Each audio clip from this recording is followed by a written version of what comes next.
Welcome back to Les Schwab Tire Center's Outdoor GPS, presented by Fisherman's Marine and Outdoor. Welcome back, everyone. Thank you very much for joining us this morning. If you want to learn a little bit about edge rods, pay attention. We've got Shawn Ball and Ben Hill here in the studio talking about edge rods. We just talked about the 360 and a different Mag Pro, but you also brought in a different version of that Mag Pro line for sockeye fishing. They get a chance to chase those as well, and you can see this is the most common setup that you're going to find over in Brewster and a lot of areas, even below Bonneville, with the Dodger, a small blade, and your hook setup. But tell us why you like that Mag Pro in this situation, because you are going to be adding most of the time a little bit of lead here, right? Yeah.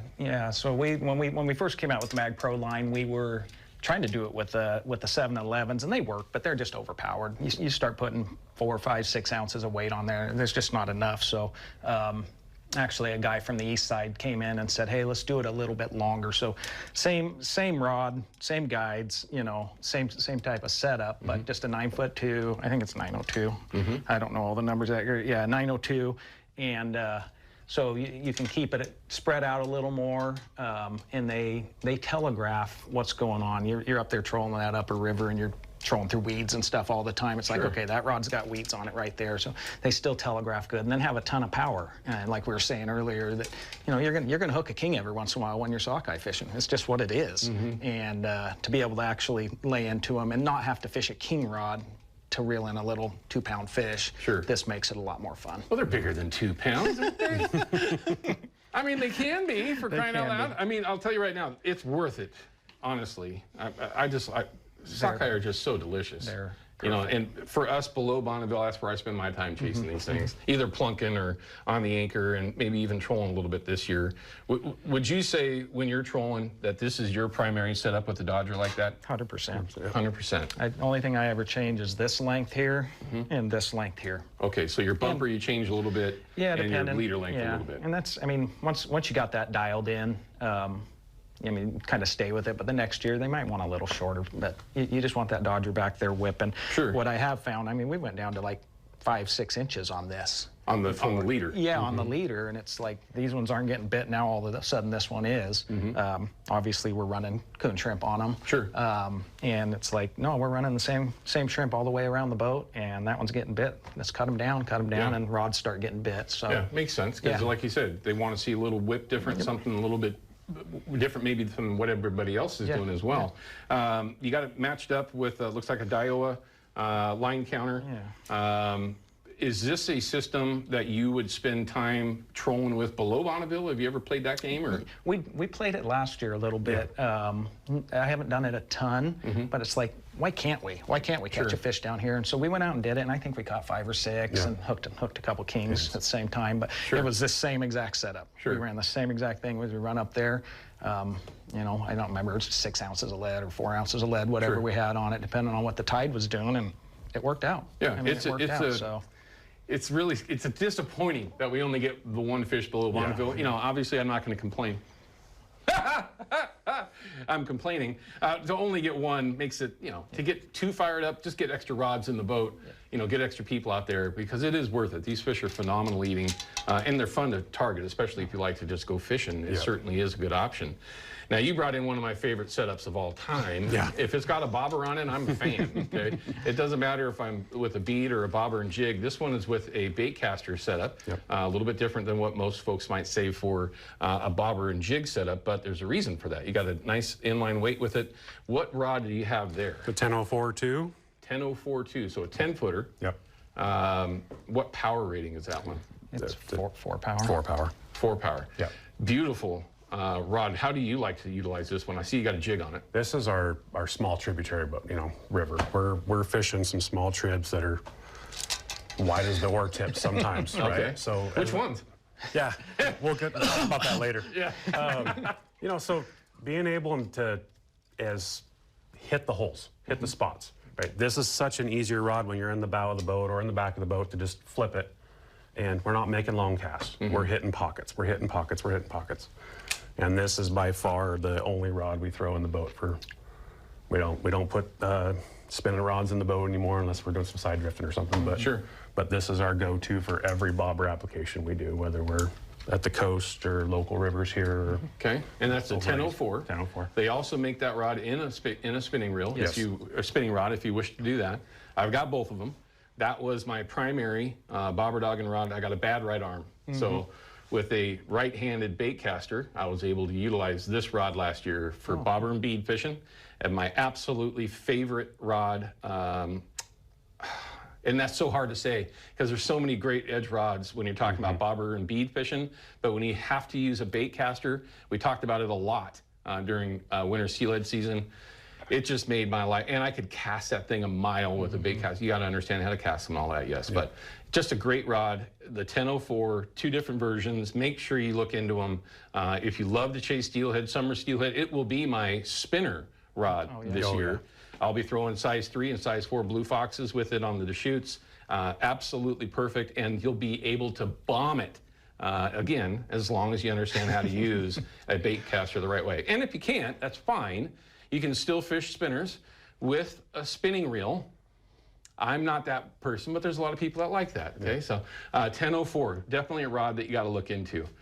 First things first, you guys brought in 4 extremely popular rods. I think this one, the 1004, is going to get much more popular for all the reasons that you already mentioned. I need to make sure to mention this. The 360 rod line has a new version that has been recently released for trolling 360s with shrimp on the spinner, okay? Now, there's a different way that these fish actually bite, right? If you got a super bait back there, a stuffer bait of some kind, spinning fish, whatever it is, they're very much more aggressive. They will throttle it with a shrimp back there, a coon shrimp. They sometimes come up and mouth it. They'll come up and bite it and hold on to it and kind of pull away. We can see all this stuff these days with forward-facing sonar. So the new 360 rod is designed for that. So certainly something to look into. Alex, if you're watching, I need 2 of them. I need 2 herring rods, but certainly one I'm looking forward to playing with because we fish shrimp through the whole fall Chinook season now, which we would have never thought of using bait. Just 10 years ago, we would not have done that. But it is very effective in warmer temperatures.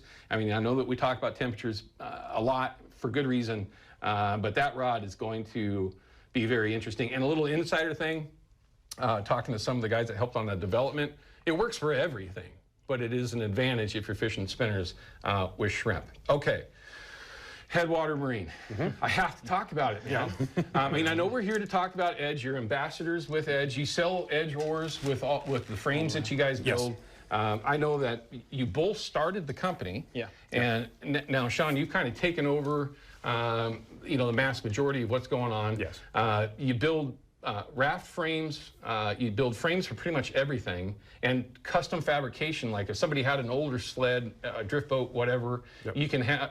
They can take it to you, and you can go through the whole thing and make it new again. Yes, complete from disassembly to reassembly to final rigging, mountain motors, electrical, everything. Super impressive, man. Thanks. Yesterday when we put the information up that we were going to have you guys on, messages, ding, ding, ding, ding, ding, ding, ding. Oh, we love their gear, we love it. And I'm like, well, who the heck and what, okay?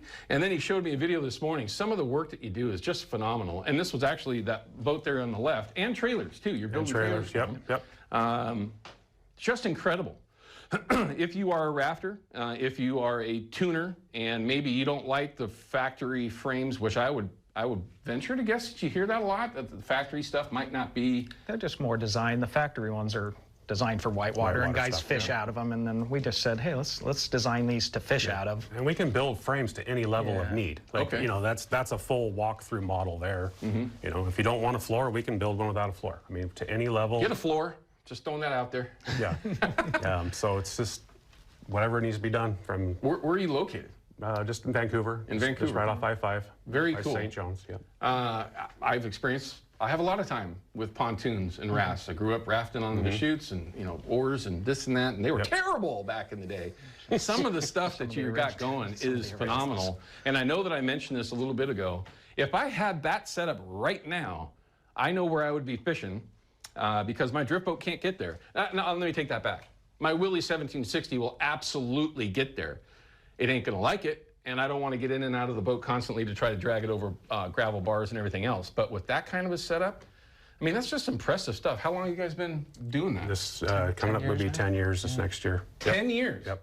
Okay. You started the business in your garage? Residential garage, just one pontoon at a time, one raft frame at a time, and we built the first one, took it to the Sportsman Show, and got a booth, and it just kind of took off from there. Took off from there. Yeah. Full-time job for you? Full-time job. You're a contractor as Yeah. well, Yeah. so very cool story, man. Yeah, no, Look them up, Headwater Marine. Maybe you're in the market for something like that. You can get yourself your raft, your tunes, whatever it is, and then have that frame built for you. Quite honestly, that might be the better way to go. And I'm not going to dive too far into it, but there's reasons for that. Okay, first things first, thanks for coming in and sharing just some of your insight. Appreciate it. Right in the middle of building those mag lips, they were essential in designing those. Also, they also make the oar locks from Edge as well.